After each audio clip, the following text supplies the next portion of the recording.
so many storylines heading into Foxborough, but there could only be one lead story. And it's a 250 National Supercross Championship. Oh, come on, DB, don't waste our time with something that'll never happen. There's way better stories out there. It's an off week, folks. Let's just have some fun.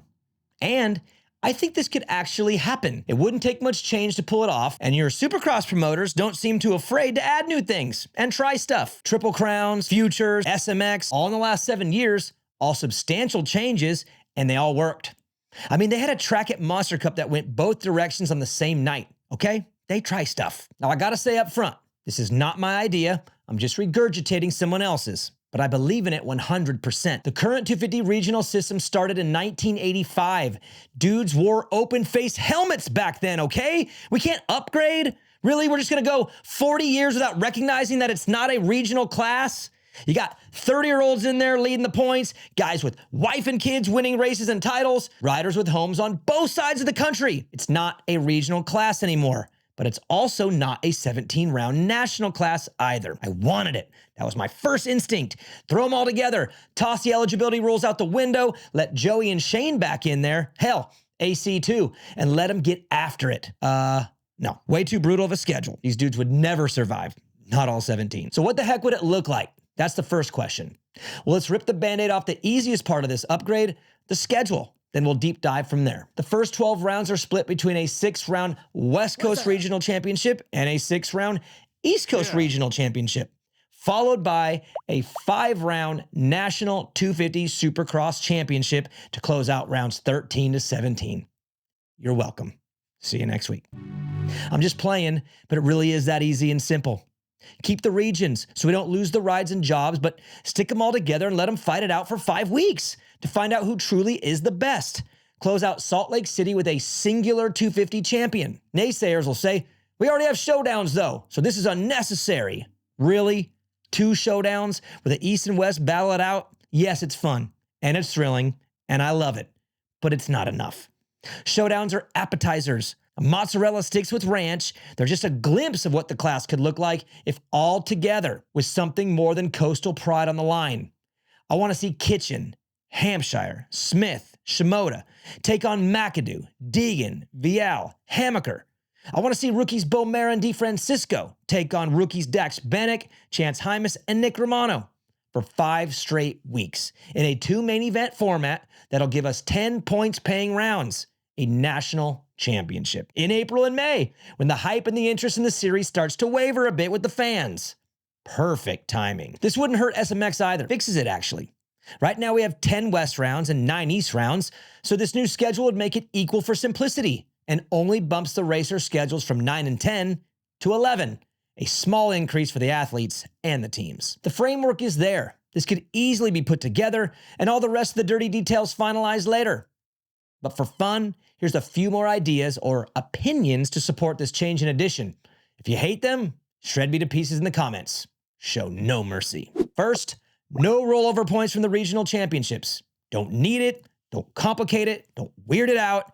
It's 5 nights, 10 mains, let them race. Second, a rider who finishes top 10 in a regional series main event can enter.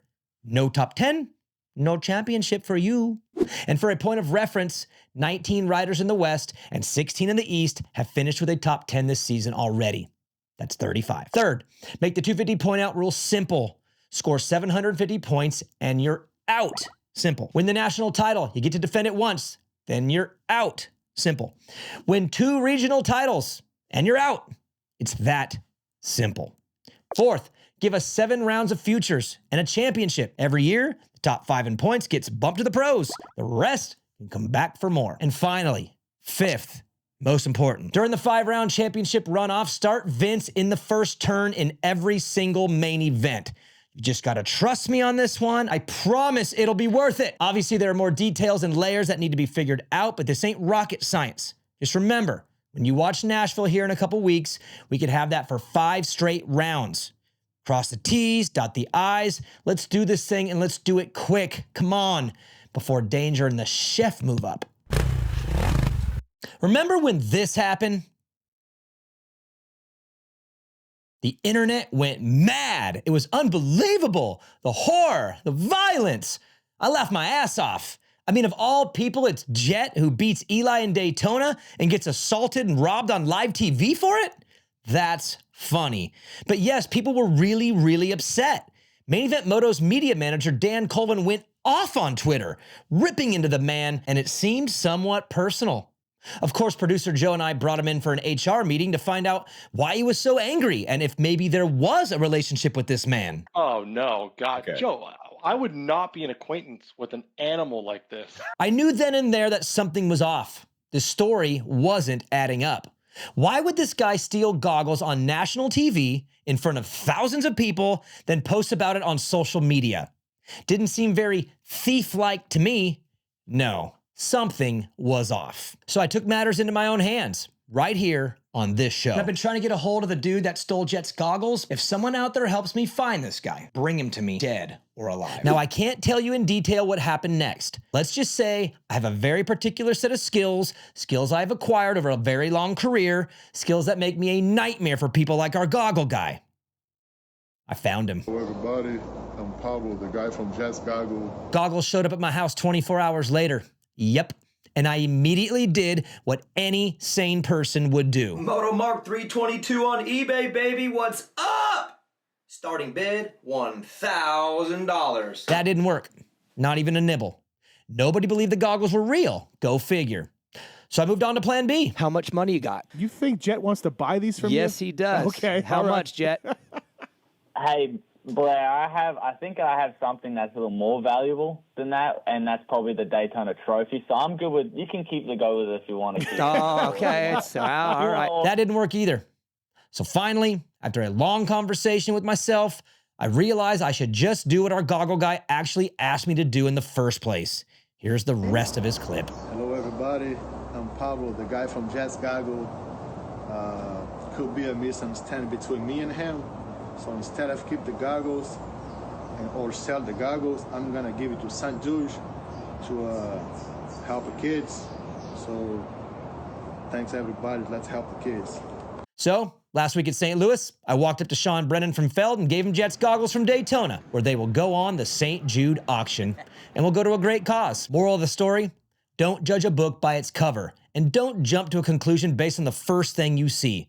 Pablo wasn't Danny Ocean. He's a fan. He got revved up and ended up creating a pretty funny story that concluded with an incredible ending and for a great cause. Ta-da! This week's Privateer shout-out goes to Ty Masterpool. Not for his Supercross results, no, but for his 2023 Motocross results, which should walk him right onto AC's factory Kawasaki 450 this summer. But word from Steve Mathis is that's not likely. Why? What the heck? I mean, I know budgets are real, but dang, Ty could beat Ombre this summer. Maybe not in points or in every moto, but you know he'd get a bunch on him. The dude was incredible last summer, and like Jorge Prado, adding a little Supercross to the program doesn't hurt a rider's development or skill set, so Ty could see a bump as well. Come on, Team Green, or someone out there. I think Masterpool would be a bargain and could get you way more in return than you would have to put in. Sometimes things just make too much sense.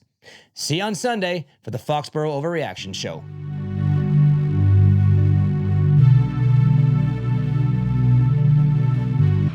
Thank you so much for watching the show. If you liked it, press the like button. And if you want to subscribe, then press the subscribe button. Share it with your friends, with your family, and grandma. Make sure you send it to grandma. Grandmas love everything Main Event Moto does. All you Motoheads out there, we are still rocking and rolling at Main Event Moto.